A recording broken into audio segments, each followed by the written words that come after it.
Bonjour à tous, je vous retrouve aujourd'hui pour une vidéo très spéciale. J'avoue que au départ quand j'ai créé ma chaîne, je ne pensais pas un jour vous en parler. J'ai décidé en fait de m'écrire une lettre à moi-même pour faire le point sur ma vie et sur les choses qui me sont déjà arrivées dans ma vie. Je le fais tout d'abord pour moi, pour m'accepter, me prouver que je peux m'accepter entièrement face au monde.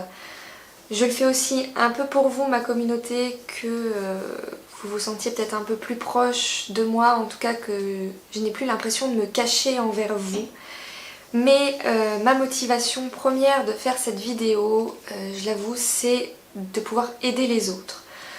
Aider les autres, des personnes qui auraient vécu la même chose que moi, qui auraient la même maladie que moi, ou une autre, mais qui ont du mal à s'accepter comme ils sont, parce que bon, déjà dans la vie actuelle, je le vis plutôt bien, et je pense que de faire cette vidéo m'aidera à l'accepter entièrement. Ce qui m'a donné le déclic de faire cette vidéo, c'est qu'un jour je cherchais des vidéos sur YouTube sur ma maladie, et j'ai vu qu'il n'y en avait pas, ou très peu, et qui sont des personnes qui ne l'ont pas vécu personnellement, qui vont donner des jugements sur certaines choses, et j'ai trouvé pas ça très correct. Donc je me suis dit que si pour ma part je m'écrivais cette lettre, ça m'aiderait déjà énormément, comme je vous l'ai dit, à m'accepter et à avancer vers du positif. Mais aussi j'aimerais vraiment aider mon prochain, aider les autres qui seraient dans la même situation, et vous comprendrez un petit peu plus avec cette lettre. Avant de commencer à vous lire ma lettre, je sais que dans ma communauté, il y a des personnes très jeunes, et il y a aussi certainement des personnes qui ont une âme sensible.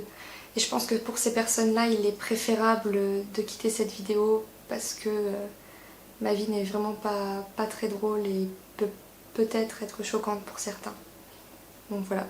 Et pour les autres, eh ben, je vous laisse découvrir mon histoire. Coucou Cynthia. Il y a 2 ans, tu rêvais de savoir comment serait ta vie dans quelques années. Enfin, la question que tu te posais le plus souvent était « Combien de temps vivrai-je encore comme ça ?» Aujourd'hui, je peux te rassurer en te disant que tu vas bien, que nous allons bien, et que la vie est encore plus belle que dans tes souvenirs. Cette histoire, mon histoire, notre histoire, a commencé il y a 5 ans et demi. Sache que ce que je vais te dire aujourd'hui, j'aurais aimé que quelqu'un puisse me le dire, puisse me rassurer. J'aurais tellement aimé que l'on puisse me dire de quoi l'avenir serait fait, ce que j'allais traverser, et si je m'en sortirais. La vie n'est pas toujours celle que l'on rêve, celle que l'on voit dans les films, car même le pire est enjolivé au cinéma. Et pourtant, on ne s'imagine pas comme le corps humain est fort, puissant, et est capable d'encaisser bien plus que l'on ne croit, bien au-delà des limites que l'on se fixe dans notre esprit. Aujourd'hui, je voudrais faire le point sur notre vie, Cynthia, que l'on arrive à mettre des mots sur ce que l'on a vécu, que l'on extériorise ce secret qui devient lourd à porter, lourd à cacher. Alors même s'il est difficile d'en parler à cœur ouvert, il est temps d'assumer ce que je suis devenue et de montrer au monde entier que l'on peut vivre heureux, même si l'on est différent. Nous sommes en 2010, tu as 20 ans Cynthia. Tu viens tout juste d'avoir ton bac et tu te lances dans un projet plutôt ambitieux, la faculté de médecine. Tu vas entrer en première année de médecine avec un bac technologique. Certaines personnes doutent que tu puisses y arriver, cela va être difficile, tu le sais. Mais tu vas travailler, t'accrocher et essayer d'avoir le métier de tes rêves. C'est un tournant dans ta vie. Tu déménages à 1 heure de chez toi, tu prends ton appartement, il est temps de rentrer dans le monde des grands. Le premier semestre est déjà fini, c'est le moment de passer le premier concours. Et tu apprendras quelques semaines plus tard que le travail paye et que ce premier résultat est bon signe pour être admise en 2e année de médecine. Et c'est là que ta vie va prendre un tournant. Tu ne te doutes encore de rien, mais tu vas être malade à répétition, sans vraiment savoir ce qui t'arrive. Mais tu ignoreras tes symptômes car ce concours c'est ta vie. Le temps passe, c'était un samedi soir. Et pour la première fois, tu ne vas pas passer au-dessus de ce qui t'arrive depuis des mois. Ce soir, il y a du sang. Beaucoup de sang. Tu as peur. Tu es resté chez toi pour réviser, assez loin de tes proches, et ça ne s'arrête pas de saigner. Le SAMU te dit que tu dois venir ou faire appel à SOS médecin, mais qu'il n'enverrait pas d'ambulance. Tu ne peux pas conduire jusqu'à l'hôpital, tu te sens faible et fatigué. Tes proches n'ont aucun moyen de se déplacer. Tu es seul et tu as peur.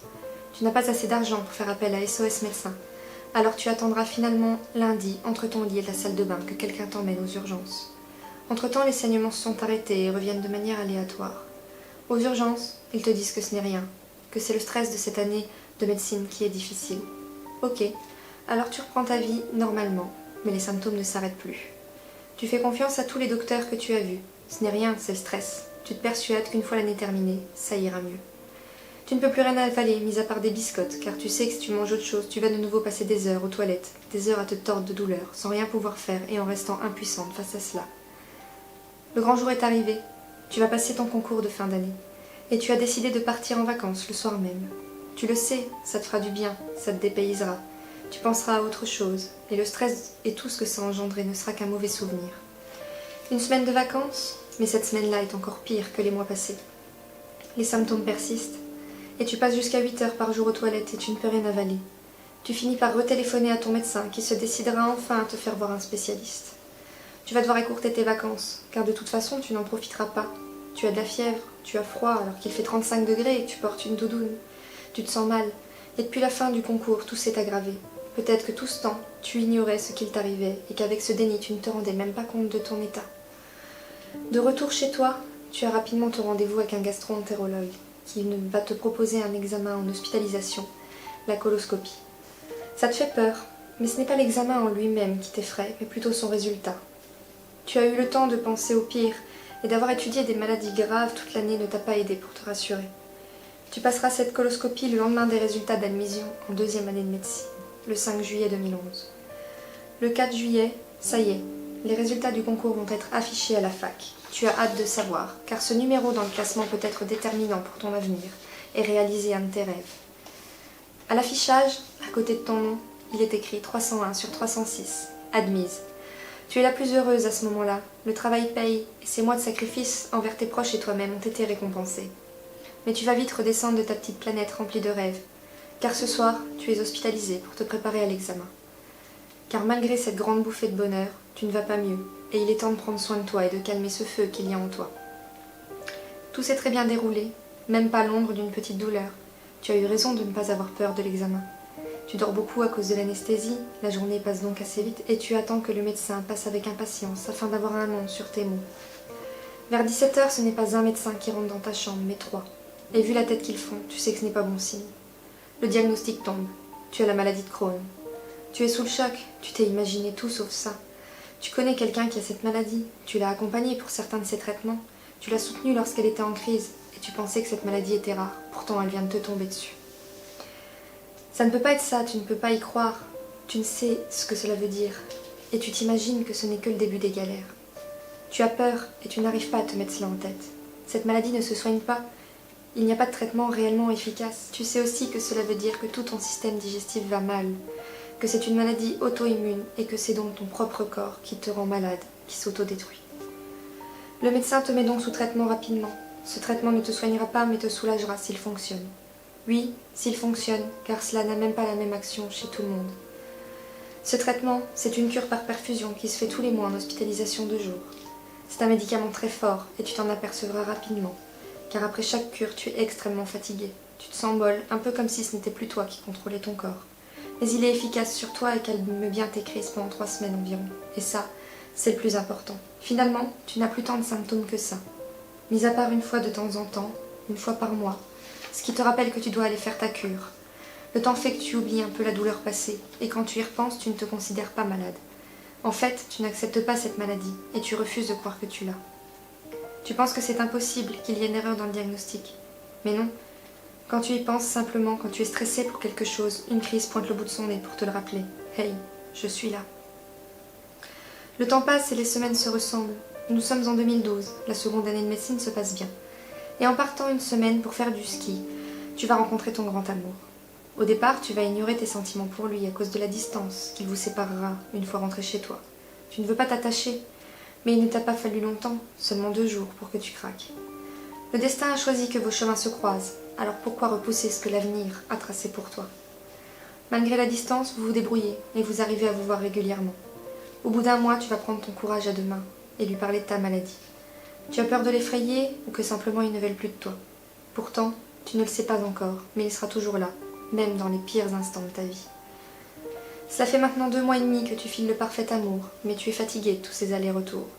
Et avec tes études, ça devient compliqué à gérer. Vous décidez alors de vous installer ensemble.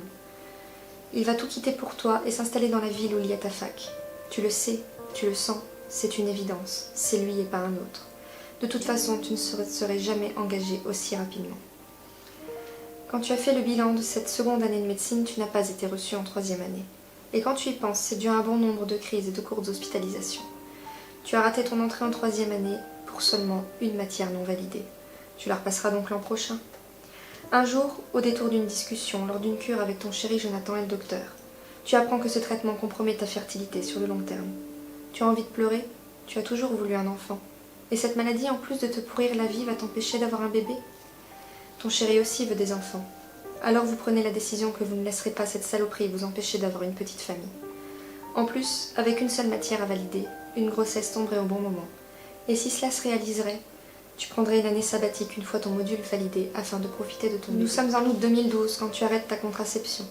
Il faudra alors 3 mois pour que tu apprennes que tu es enceinte. Et dire que dès le premier mois d'essai, tu étais certaine que ça ne marcherait pas, que tu devais déjà être stérile.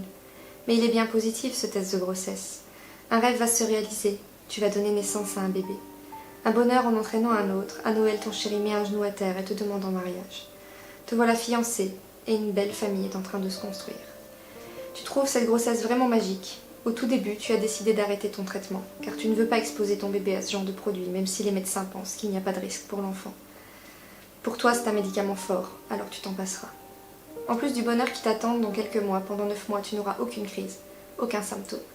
Juste la magie de profiter de ta grossesse, sentir ton petit garçon grandir en toi. Et si tu avais raison, si tu n'avais pas cette maladie, et si tout ça c'était fini, depuis que ce bonheur est rentré dans ta vie, tu vas beaucoup mieux. Alors là, tu décides de ne plus y penser, de profiter du moment présent et de vivre simplement.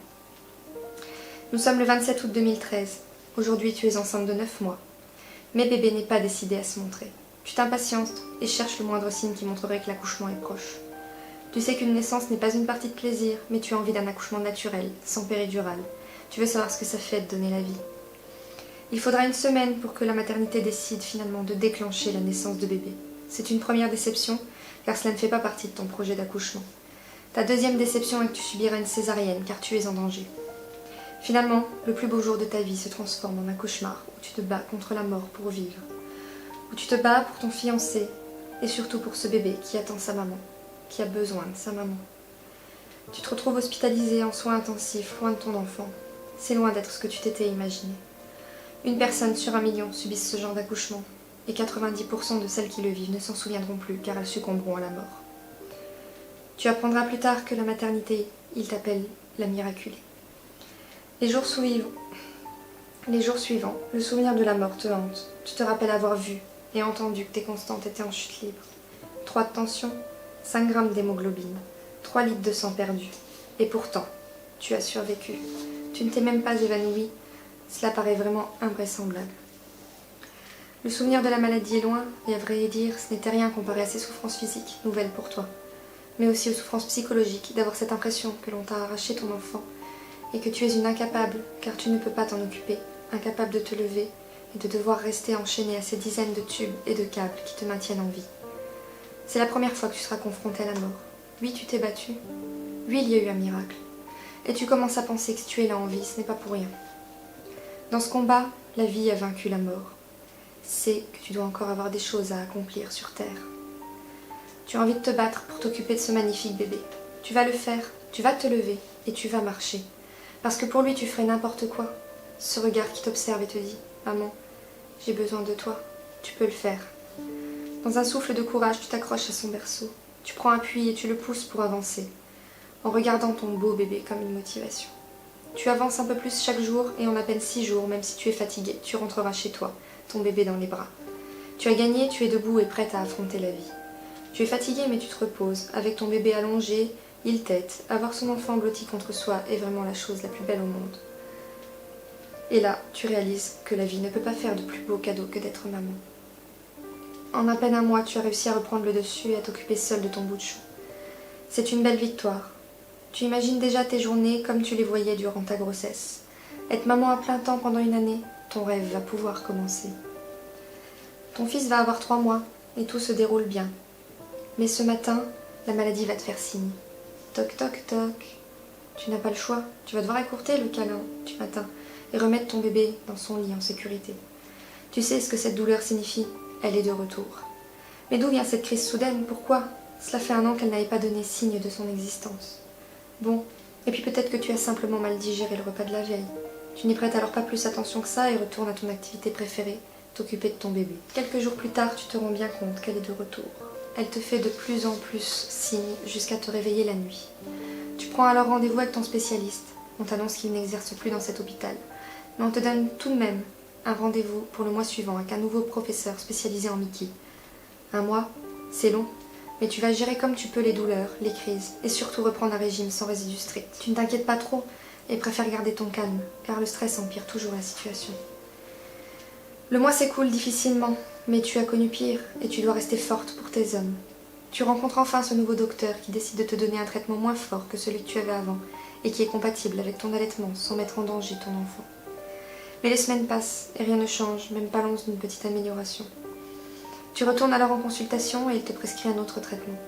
Lui fera effet rapidement et te soulagera, mais tu le sais, c'est éphémère, car ce médicament ne peut pas être pris sur le long terme. Et si ça suffisait pour calmer la foudre, si ce n'était que passager? Quand le temps est venu de stopper ce traitement, elle fait son grand retour, et elle va taper fort. Il y a du sang, de nouveau du sang, ça n'était pas arrivé depuis ce fameux samedi qui t'avait sonné l'alarme. Les médicaments ne fonctionnent pas, ou alors tu ne peux pas les prendre éternellement. Tu décides alors de prendre sur toi, de faire un travail psychologique pour que cela s'arrête, car tu en es persuadé, tu n'es pas malade, tu n'as pas la maladie de Crohn. Nous sommes le 7 mars 2014. Cette nuit-là, ton fils va s'arrêter de respirer quelques secondes pour la première fois. Non, la vie ne peut pas te faire ça. Non, tu refuses cet acharnement et tu prends le destin entre tes mains. Même si tu as réussi à ce qu'il reprenne conscience, tu l'emmènes aux urgences. Tu y passeras la nuit entière à veiller avec ton fiancé, sur la poussette où ton fils dort, qu'un nouveau malaise fasse son apparition. À 7 heures du matin, un médecin vient enfin ausculter ton enfant, qui ne fera pas plus d'analyse que ça, et ne fera que vous dire que la mort subite du nourrisson arrive s'il doit arriver. Mais dans quel monde vit-on? Tu rentres alors chez toi et tu passes tes nuits entre les toilettes où tu perds de plus en plus de sang et la chambre de ton fils à veiller. Tu as peur, ce n'est plus possible de dormir paisiblement. Tu as tellement peur que la vie t'arrache ce que tu as de plus cher. Tu te sens mal, tu saignes et tu commences à avoir beaucoup de fièvre. Les journées sont difficiles, mais tu veilles avec ton fiancé à tour de rôle. La nuit du 11 mars, le cauchemar recommence. Mais cette fois, ton enfant reste ce qui va te sembler une éternité inconscient dans tes bras. Son visage devient bleu, tu appelles les urgences, qui sont là en très peu de temps. Heureusement, entre-temps, il a repris conscience. Cette fois-ci, le médecin décide de l'hospitaliser et de faire les examens nécessaires. Moi qui croyais que d'être confrontée à ses propres morts était ce qu'il y avait de pire. Mais en réalité, être confrontée à celle de son enfant, de sa chair, de son sang, n'a même pas de mots pour qualifier l'horreur qui vous glace le sang. L'hôpital n'a plus de chambre parentale, mais tant pis. Tu restes jour et nuit à son chevet à le rassurer, car ton devoir est là. Ton état s'empire et les infirmières du service vont bien. Ton état s'empire et les infirmières du service voient bien que tu ne vas pas bien. Ils te demandent alors de rentrer chez toi, quelques heures pour te reposer pendant que ton fiancé reste à veiller. Cette fièvre possède ton corps, tu ne sens plus tes jambes ni tes bras d'ailleurs. Tu penses que c'est la grippe qui ne tombe vraiment pas au bon moment. 3 heures plus tard, tu ne trouves pas le sommeil, la fièvre ne tombe pas. Et surtout, tu saignes énormément. Ce n'est plus un peu de sang dans les toilettes, c'est beaucoup de sang qui coule tout seul, goutte à goutte, et fait un bruit en s'écrasant sur le sol qui hantera tes nuits pendant très longtemps. Une phrase d'une chanson de tes idoles représentera exactement ce que tu ressens à ce moment-là. Un goût de coma, le sang sur le carrelage. Tu passeras ensuite 1 heure à essuyer ce sang partout dans ton couloir et dans ta chambre. Tu as l'impression d'avoir quelque chose à te reprocher, comme si tu étais en train de nettoyer une scène de crime. Il y en a tellement partout. On n'est plus dans un cauchemar, mais dans l'horreur à l'état pur. Cela finit par cesser, mais non, tu n'as pas rêvé, tu es bien réveillé. Tu retournes avec le peu de force qu'il te reste au chevet de ton fils, en gardant sous silence ce qui t'est arrivé. La nuit suivante, ton enfant a une permission de rentrer dormir à la maison, pour une nuit. C'est alors que tu vas enfin dire à ton chéri ce qui s'est passé. Tes parents te téléphonent et tu leur en parles aussi.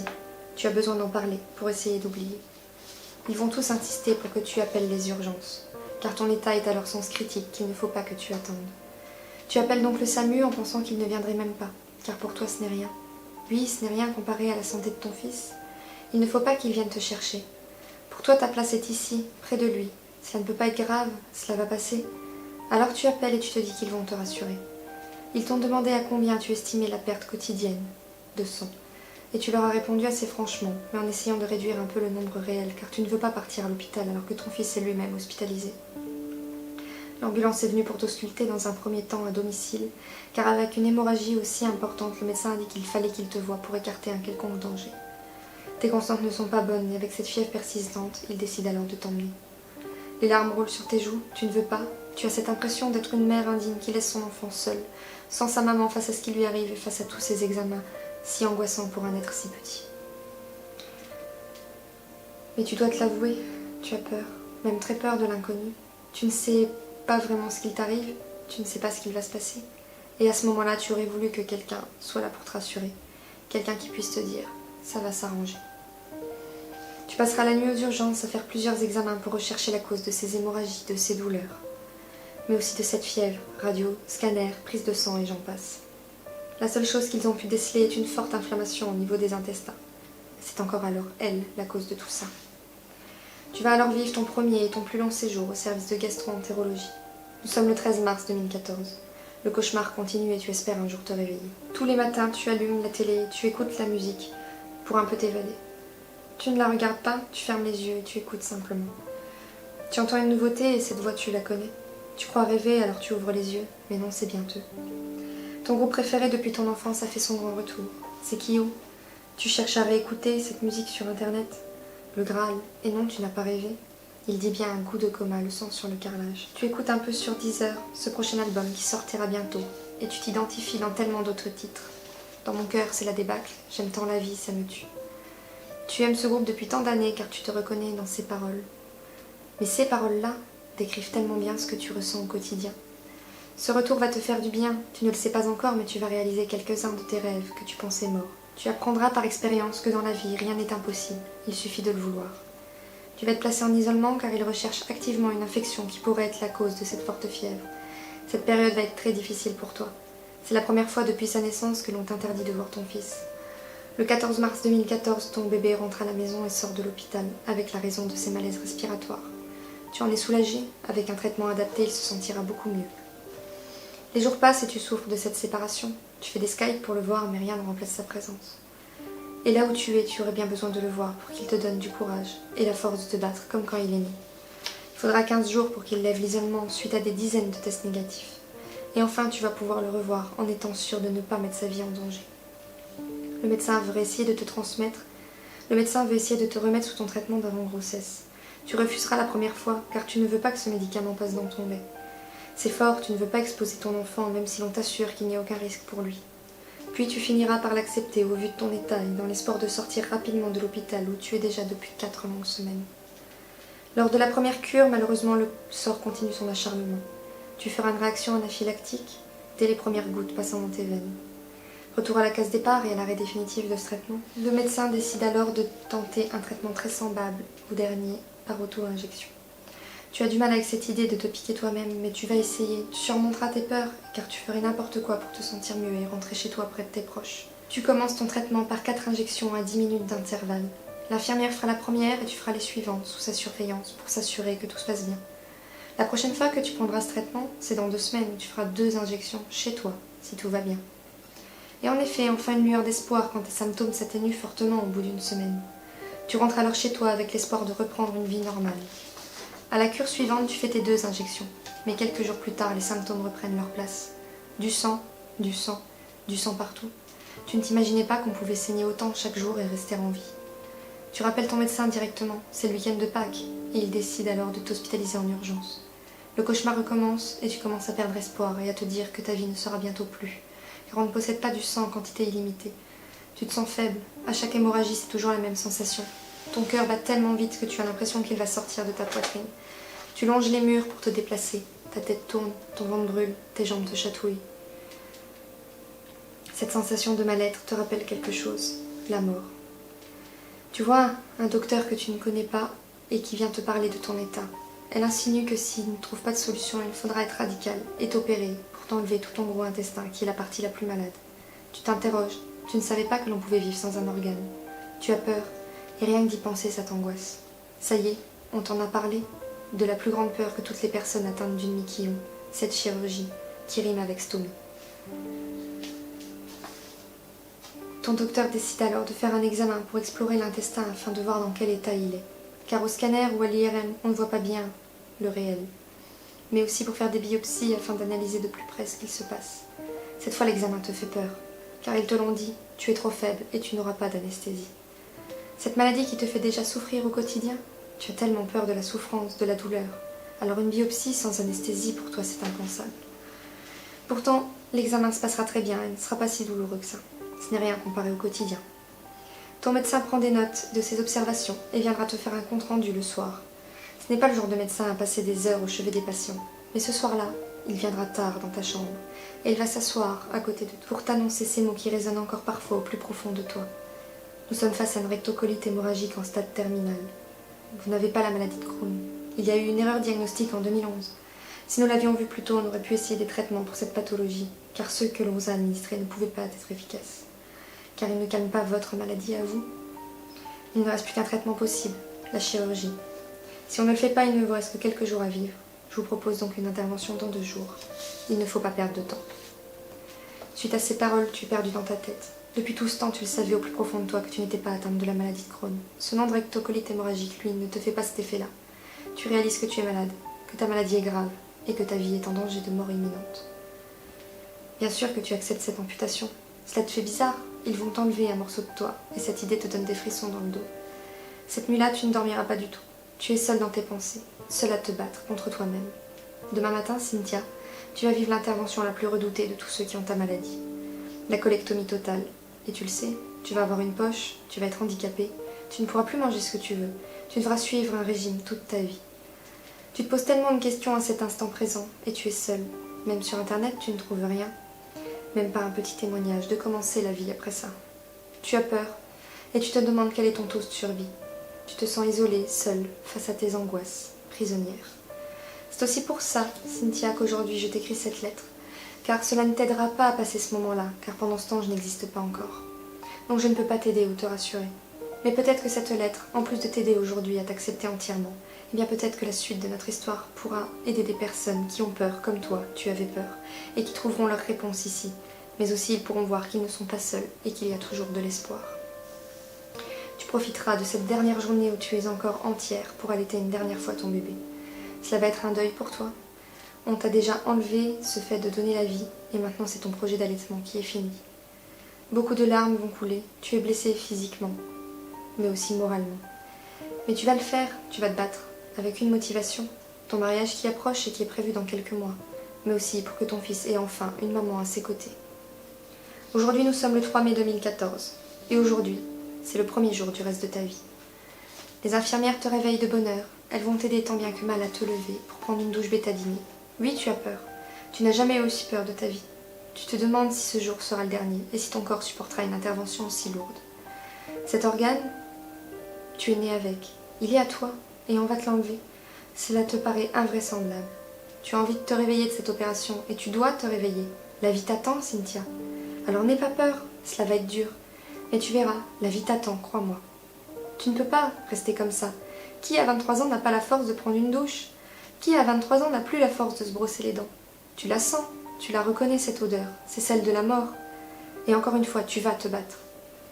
Tu es prête, tu attends dans ton lit que l'on vienne te chercher. On te donne des médicaments pour te détendre, mais rien n'y fait.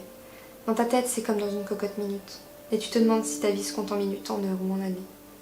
Le temps du trajet entre ta chambre et le bloc opératoire, tu ne peux retenir tes larmes. Un mélange de sentiments explose en toi, et même si les brancardiers essayent de te faire rire, rien n'y fait. Tu te demandes qu'est-ce que tu as fait au monde pour qu'il s'acharne ainsi sur toi. Tu as toujours vécu sainement, tu mangeais équilibré avant que cela ne te tombe dessus.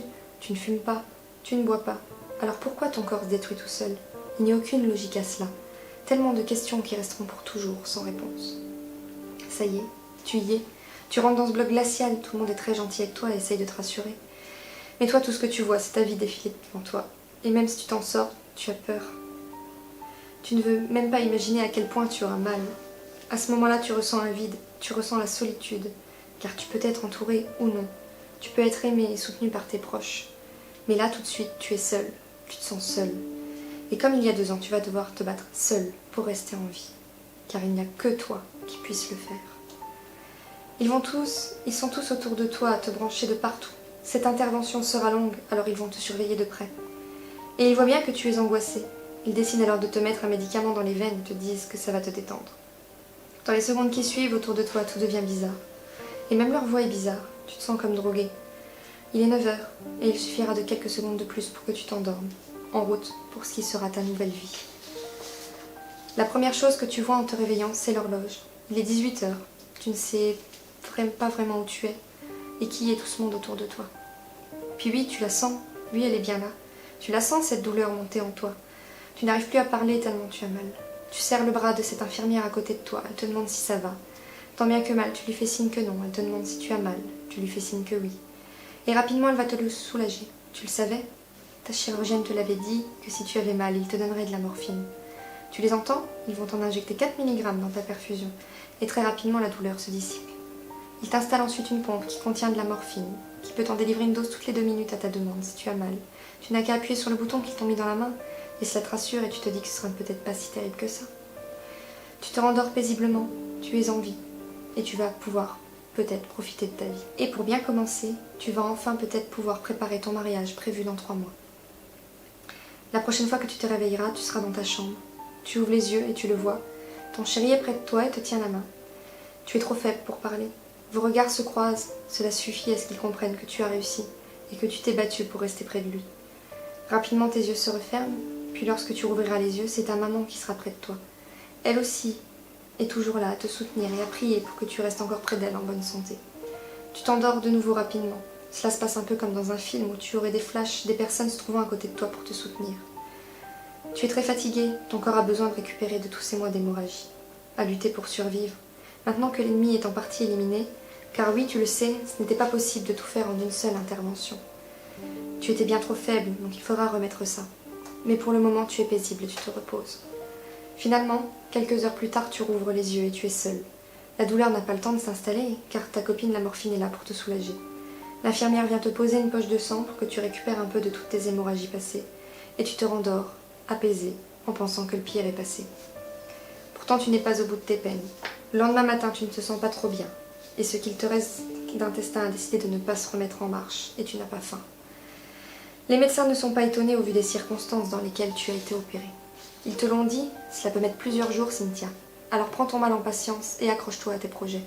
Dans quelques jours, ça ira sûrement beaucoup mieux, et tu pourras revoir ton bébé. Et dans quelques mois, tu porteras ta belle robe blanche dans l'allée te menant à l'hôtel, pour lier ta vie à celle de ton chéri. Accroche-toi à ça, et tu y arriveras. Plus de 24 heures sont passées depuis ton intervention, et tu n'as pas encore osé la regarder. Pourtant, tu sais ce que c'est.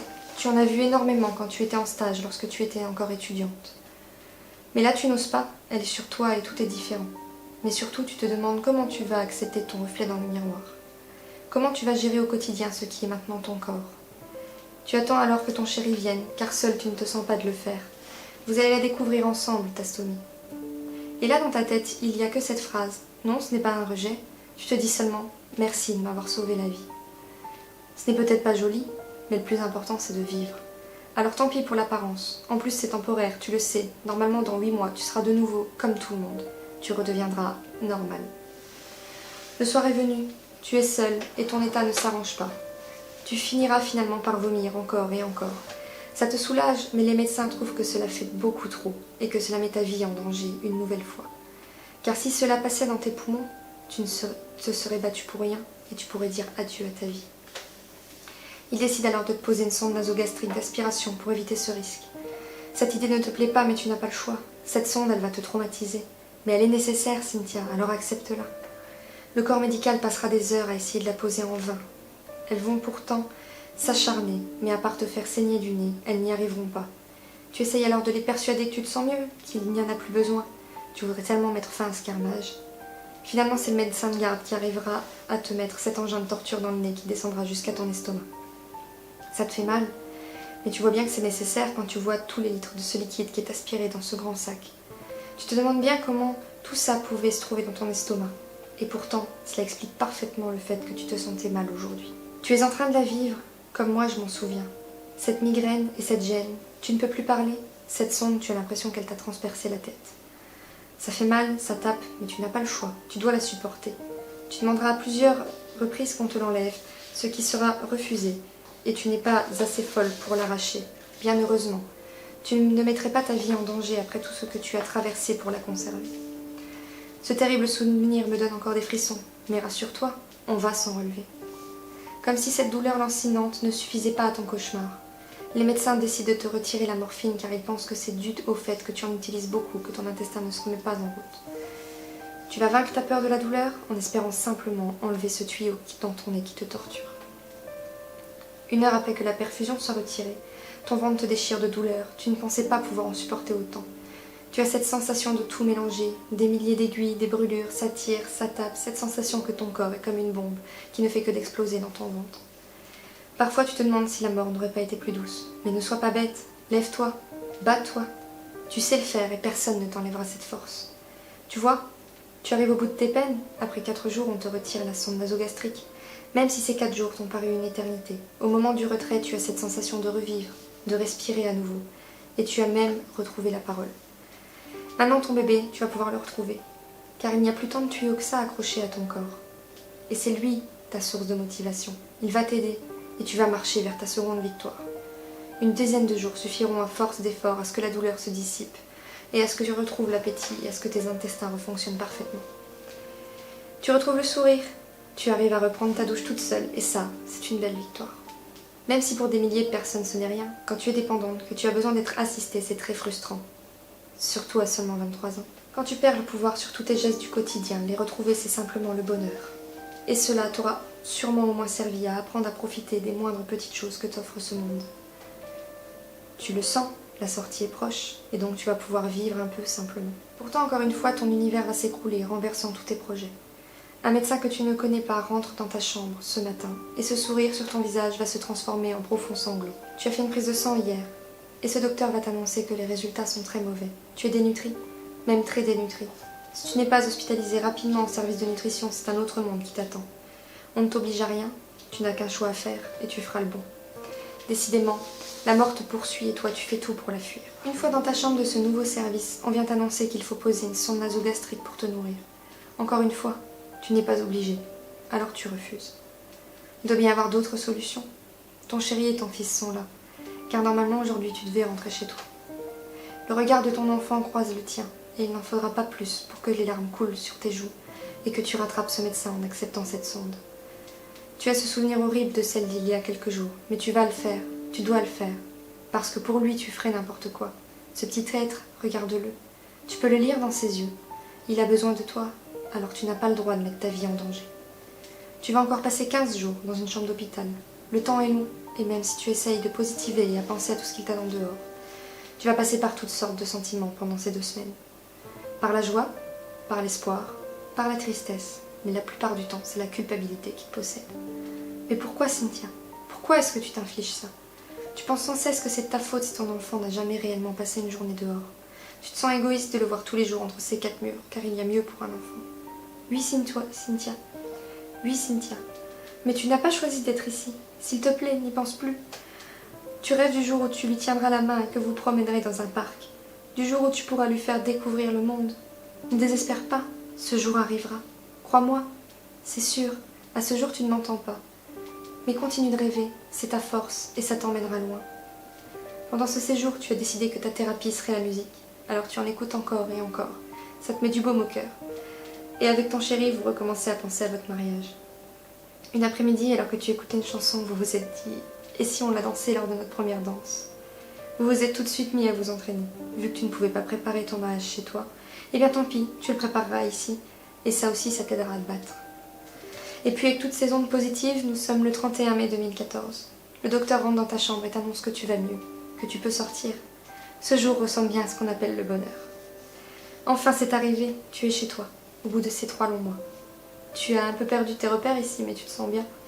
C'est à présent une nouvelle vie à laquelle tu vas t'adapter, tu le sais. Maintenant, tu as besoin de repos. Car c'est bien connu, on se repose mal à l'hôpital. Alors repose-toi, récupère et pense à tes rêves, mais surtout concrétise-les. Pendant les 3 prochains mois, ta vie sera rythmée par le repos, mais aussi à profiter de tout ce que la vie t'offre. Et enfin, le plus important, préparer ton grand jour. Plan de table, choix du menu, choix de la déco, dernière retouche sur ta robe, etc. Tout doit être parfait, car tu le sais, la vie peut s'éteindre en un souffle.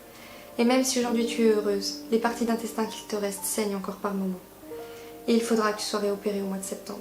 Alors si un jour doit être parfait, c'est celui-là, car tu ne le vivras pas deux fois. Ce matin, ton fils t'appelle.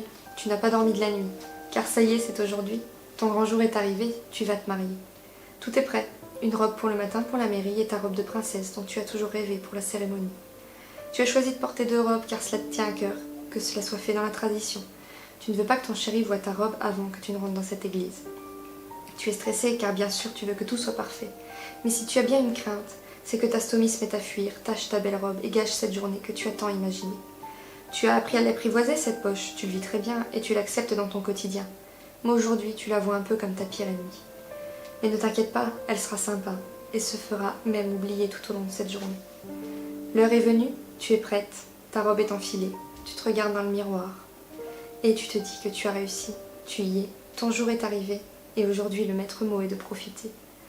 Tu montes dans la limousine avec tes parents et à ce moment-là tu te sens un peu comme une princesse qui est en train de réaliser son rêve. Tout le monde est entré dans l'église, c'est l'heure, on te fait signe. C'est ton heure à toi de faire ton entrée et de t'avancer dans cette allée au bras de ton papa. Tu te demandais ce que tu allais ressentir, et maintenant tu le sais. Tu as une énorme bouffée de chaleur qui s'envahit de toi, et tu les vois au loin. Tes hommes te regardent, et lui t'observe avec un regard amoureux.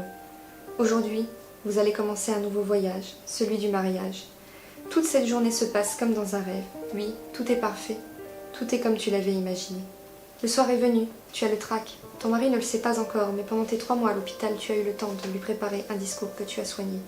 Une vidéo rétrospective de vos vies et un poème écrit de tes mains, pour lui rappeler combien tu l'aimes, mais aussi pour le remercier d'être là au quotidien, dans les bonnes comme dans les mauvaises journées. Quand tu es triste, Cynthia, rappelle-toi ce que tu as écrit. Ses mains te guident pour dessiner la route, partager et rester à l'écoute. Ou encore, il est l'aube et toi le jour, à la croisée de votre amour. Comme le secret de chaque saison, vos mains forgent l'espoir à foison.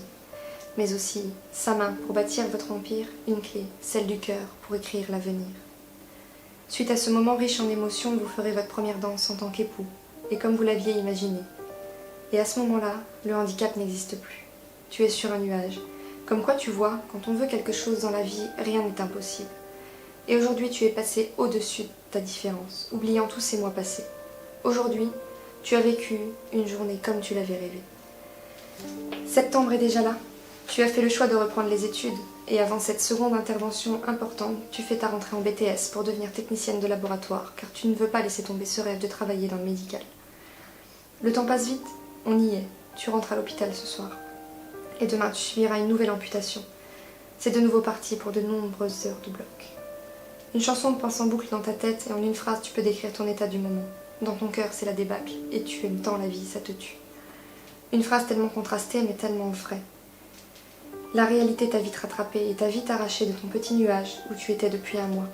Tu es plus sereine que la première fois, car cette fois tu sais à quoi t'attendre et tu as beaucoup appris de ta première expérience. Si quelqu'un avait pu te parler de son expérience, tu es persuadée que cela t'aurait aidé à mieux appréhender cette opération qui fait maintenant partie du passé. Ce matin, tu descends en bloc et tu arrives même à rire avec les brancardiers. La vie t'a montré qu'elle pouvait être heureuse avec toi. Alors même si aujourd'hui, ta vie pourrait se trouver en danger, tu as envie de penser positif. Le programme de l'intervention sera de retirer ton rectum malade et de faire une autogreffe avec ton petit intestin. C'est dingue ce qu'ils sont capables de faire en médecine. Ils vont te reconstruire un organe à partir d'un autre, et une fois cette greffe cicatrisée, tu pourras dire adieu à ta poche et redevenir normal. C'est parti, ils vont t'endormir pendant 10 heures. Bonne nuit, Cynthia. Au réveil, c'est sans surprise que tu as mal, et là tout se repasse comme la première intervention, pause de morphine et tu te rendors, comme si cette histoire se répétait encore une fois. Quand tu remontes dans ta chambre, ton mari est déjà là, et c'est avec un sourire qu'il t'accueille, car tu as l'air en plutôt bonne forme malgré ce que tu viens de subir, et on pense tous la même chose. Après le post-opératoire, le plus gros sera passé, et nous serons en route vers la vie, simplement. Si tu as bien retenu les conseils de ta chirurgienne sur une chose, c'est qu'il faut rapidement se lever et marcher malgré la douleur, pour que tes intestins refonctionnent rapidement. Cela fait à peine 3 heures que tu es remonté du bloc quand tu demandes à l'infirmière pour te lever et marcher un peu. Et c'est avec succès que tu y arrives malgré la douleur. Ta motivation première est de ne surtout plus avoir affaire à cet engin de torture. Alors tu feras tout ce qui est en ton pouvoir pour que tout se remette en route rapidement et surtout naturellement sans aide médicalisée. Le second jour, cela va être dur, Cynthia. Tu ne peux t'y préparer car tu ne sais pas ce qu'il t'attend. Alors que tu es censée être guérie car tu n'as plus tes organes malades. Eh bien ce matin, tu te lèves et tu vois beaucoup de sang qui coule et qui ne s'arrête pas. Tu as peur, et des milliers d'images, tous plus horribles les unes que les autres, te reviennent à l'esprit. Oui, tu l'avais oublié, c'est ça ta vie. Tu appelles le corps médical au secours qui te diront de ne pas t'en occuper, que cela doit être normal et que tu verras avec le médecin de garde, puisqu'on est samedi. Tu saignes toute la journée, tu te sens rapidement faible. Tu ne comprends pas ce qui se passe ni comment lutter contre ça. Le soir, tu vois un interne de garde que tu n'as jamais vu. Ce sang vient de ton périnée et non pas de tes intestins. Alors il te dit que tu étais peut-être enceinte et que l'intervention a été lourde, que tu fais une fausse couche. Cela va te perturber tout le week-end. Tu te sens comme une meurtrière. Et le médecin te l'a bien fait comprendre. C'est ta faute. Cet enfant, c'est toi qui l'as tué. Lundi matin, tu revois ta chirurgienne qui, elle, va te tenir un discours contraire en t'assurant que tu n'étais pas enceinte lors de l'intervention. Pour elle, c'est ton retour de couche qui fait son apparition. Qu'il ne faut pas s'inquiéter, tu as allaité longtemps ton bébé et puis tes hormones ont été chamboulées par toutes ces anesthésies. Cela va passer, que tu ne dois pas paniquer. Mais la vue du sang, la vue de ton sang te fait comme des flashbacks à chaque fois que tu vois ce rouge traverser tes yeux. À croire que ta vie n'est qu'un cauchemar sans fin. Faisons comme si c'était le retour de couche et essaye de penser à autre chose. Tu vois la douleur de l'intervention. Tu sais la gérer par sophrologie. Tu n'as même pas utilisé la morphine car tu avais bien trop peur du retour de ce tuyau de torture. Alors, tu as appris à prendre sur toi. Et sans antidouleur, tu t'es battue. Et pour ça, je te félicite, Cynthia. Car ce n'a pas été simple à gérer, je le sais. Et je te félicite, car à ce jour, je ne supporterai plus cette douleur aiguë qui te pince de l'intérieur. Tu rentres chez toi au bout d'une dizaine de jours. Tu as été forte et tu as passé le cap de cette intervention sans trop de complications. Tu vas revoir ta chirurgienne dans un mois pour contrôler que ta greffe cicatrise bien et qu'elle est en place. Si tout se passe bien, tu pourras faire retirer ta poche en juin. Et c'est maintenant pour toi le but premier. Pendant tout ce mois, tu ne pourras pas reprendre une vie active normale. Tu es très fatigué de l'intervention, mais aussi de ces pertes de sang abondantes et répétées. La quantité de sang a augmenté au point où tu dois porter des couches. Cela te met un coup sur le moral, tu te sens un peu comme une personne âgée en fin de vie avec ta poche et tes couches. Alors tu attends que ça passe, il n'y a plus que ça à faire. L'heure est venue de savoir si la greffe se porte bien et si on peut programmer la prochaine et dernière opération de ton aventure. Les nouvelles sont mauvaises. Il y a un trou entre ta greffe et ta paroi vaginale et cela explique le sang que tu perds en continu. Non, ce n'est pas une fausse couche, ni un retour de couche, mais c'est bien une complication rare qui te tombe dessus. Les médecins t'expliquent qu'ils ne peuvent pas juger comme ça de l'ampleur que cela a pris. Il faut t'hospitaliser rapidement et retourner au bloc pour qu'elle puisse correctement observer les dégâts. C'est le 3 novembre que tu repasseras au bloc. Cette intervention ne t'a pas marqué plus que ça, cela n'en fait qu'une de plus à ton tableau après tout.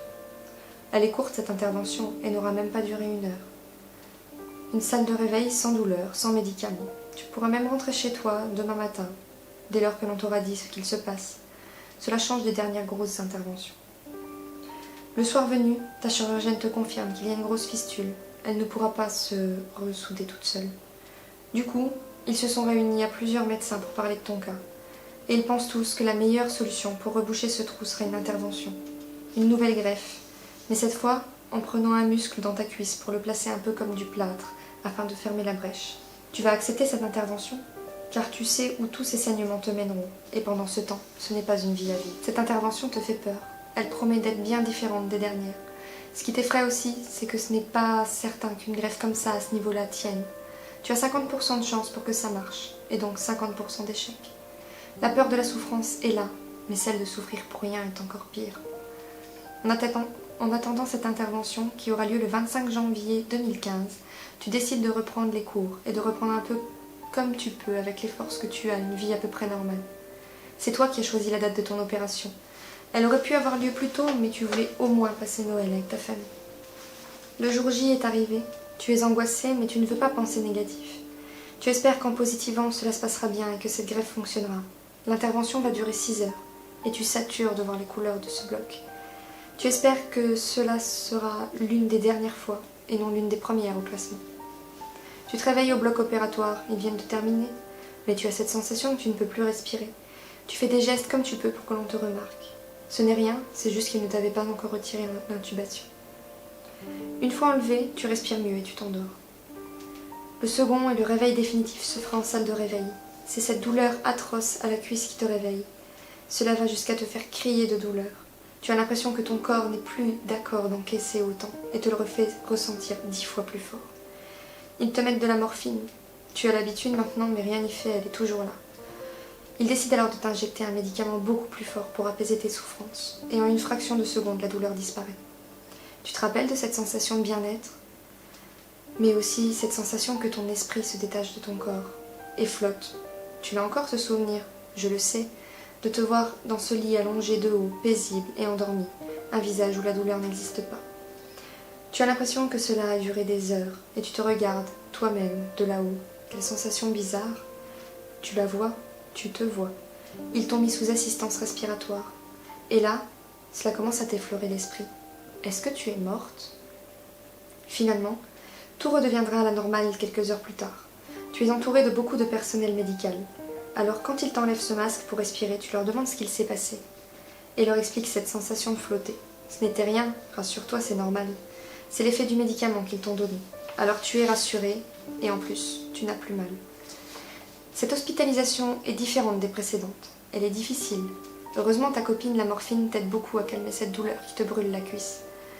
Le plus difficile est de t'asseoir et de marcher. La position assise est compliquée car c'est là que se trouve ta greffe. Et de poser le pied à terre réveille cette douleur que tu cherches à fuir dans ta jambe. Tu te feras très mal plus d'une fois en essayant de remarcher rapidement.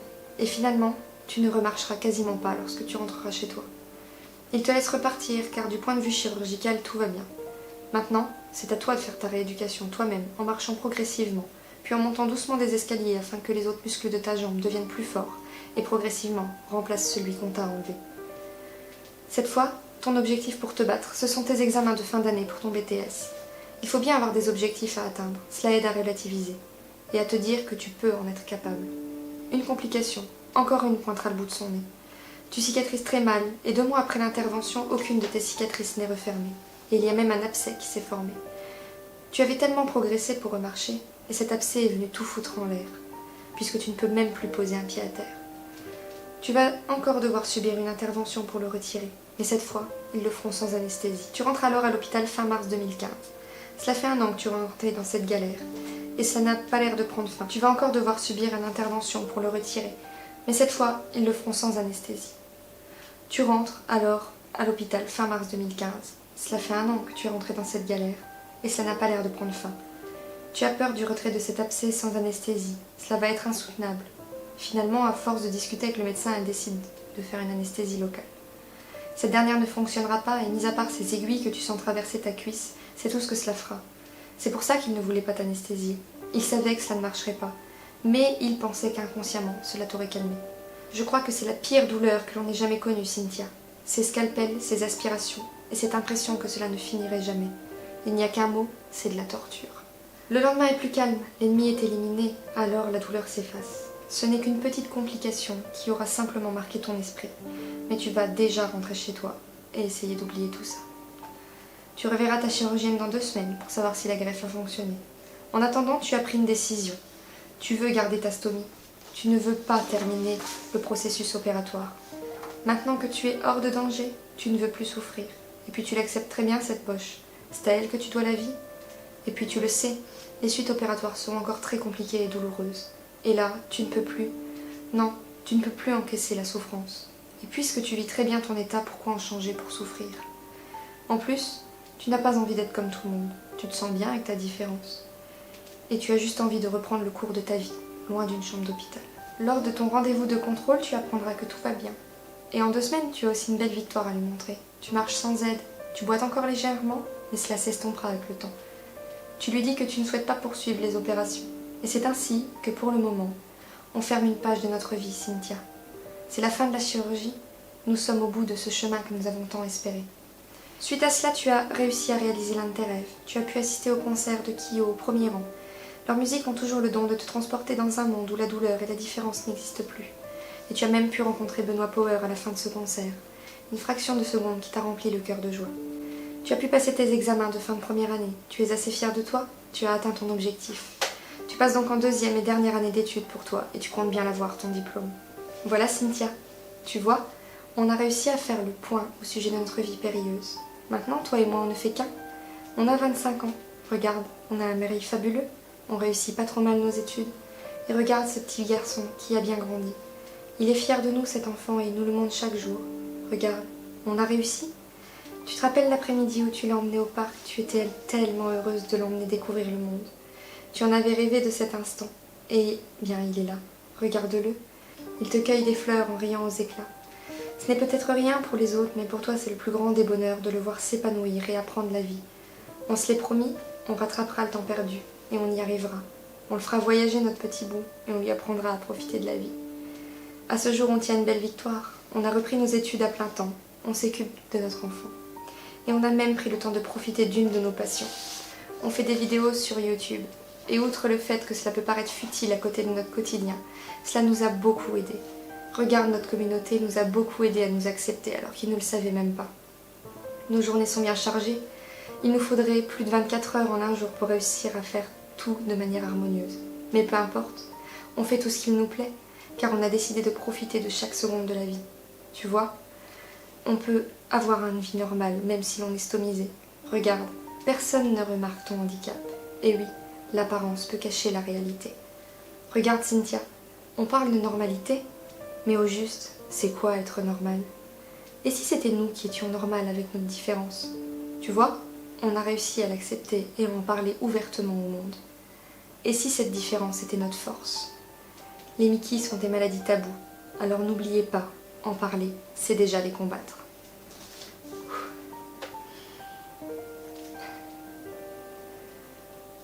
Merci beaucoup de m'avoir écouté jusque-là. Je sais que ça a été long et je sais que parfois ça a peut-être été un petit peu difficile de me comprendre. J'ai été pas mal émue de vous filmer cette vidéo. Je pense que ça s'est entendu, j'ai parfois la voix qui se serrait, j'ai tout fait pour ne pas craquer et je suis assez fière de moi parce que j'ai réussi. Donc voilà, je m'excuse si parfois il y a des phrases qui sont pas très compréhensibles ou si je m'y reprends à plusieurs fois, c'était pas forcément évident. Maintenant, j'aimerais vous dire que j'ai besoin de vous, vous ma communauté qui me regardez fréquemment.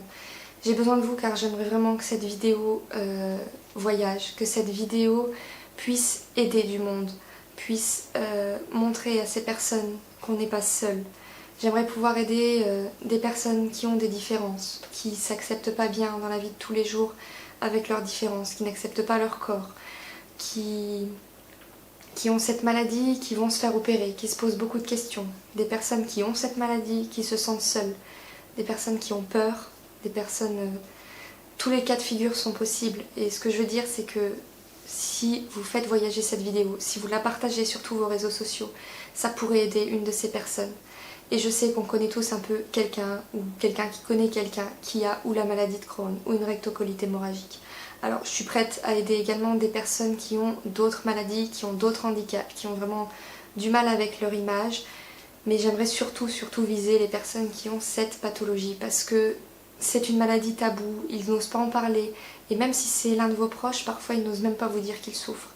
Alors n'hésitez pas à leur partager cette vidéo. Pour moi c'est pas simple de dire ça, de dire partagez-la à tout le monde, faites voyager cette vidéo parce que c'est pas simple pour moi d'étaler, on va dire, ma vie très privée comme ça, mais je me suis fixé un objectif, c'est d'aider au moins une personne en situation de handicap, en situation de souffrance, en situation de peur, parce que vraiment quand on est face à ça, on ne sait pas ce qui va nous arriver et l'inconnu, ça fait peur. Donc si vous êtes, si ma vidéo a voyagé, si vous êtes une de ces personnes que je pourrais peut-être aider de mon expérience et que je pourrais peut-être vous apporter un petit peu de positif dans votre vie. Bon, je me prends pas du tout pour... je suis pas une magicienne, je le sais, mais je me dis que de discuter avec quelqu'un qui a peut-être le même handicap que vous et qui a peut-être plus de recul des fois, ou peut-être pas, peut-être que vous êtes stomisé depuis plus longtemps que moi et que vous avez juste besoin de parler. J'ai envie d'être là, donc j'ai envie d'être l'oreille attentive, la bonne copine à qui on n'a pas peur de parler parce qu'on sait qu'elle vit la même chose et parce qu'on sait qu'il n'y aura pas de tabou. Donc n'hésitez pas à m'écrire à cette adresse mail bulledespoir@gmail.com. Elle est également listée en barre d'infos. Donc vous pouvez vraiment me poser n'importe quelle question aussi au sujet de la pathologie, des questions que vous vous posez même si ça vous paraît bête. Parfois on se sent vraiment seul, on ne sait pas à qui les poser et il ne faut pas garder ça dans sa tête. Parce que vraiment pour s'en sortir quand la maladie avance, il faut pas se poser de questions, il faut croire en l'avenir, il faut avoir des objectifs, ça c'est super important. il faut garder en tête que la vie est là et que la vie est belle et qu'il faut se battre, que ça mérite, que ça vaut le coup de se battre. Donc voilà, je voudrais surtout faire passer ce message et faire passer aussi le message qu'on peut vivre à peu près normalement, qu'on peut retravailler, qu'on peut accepter son corps, qu'on peut trouver des façons de s'habiller, qu'on peut trouver des façons de s'accepter. Tout ça, j'aimerais pouvoir le transmettre, donc j'espère vraiment que je pourrai vous aider. Voilà, je vous remercie vraiment encore du fond du cœur d'avoir écouté cette vidéo. Si vous la partagez, je vous remercie, mais 10 000, 100 000 fois au nom de ces personnes qui ont certainement besoin de discuter. Et voilà, je vous remercie de m'avoir écouté, ça fait beaucoup de merci, mais c'était pas une vidéo très gaie par rapport à d'habitude. Donc on se retrouve très prochainement dans une vidéo avec plus de joie et de bonne humeur comme d'habitude. C'est pas parce que j'ai fait cette vidéo que ça changera sur ma chaîne. Je vous remercie vraiment, je vous aime, merci.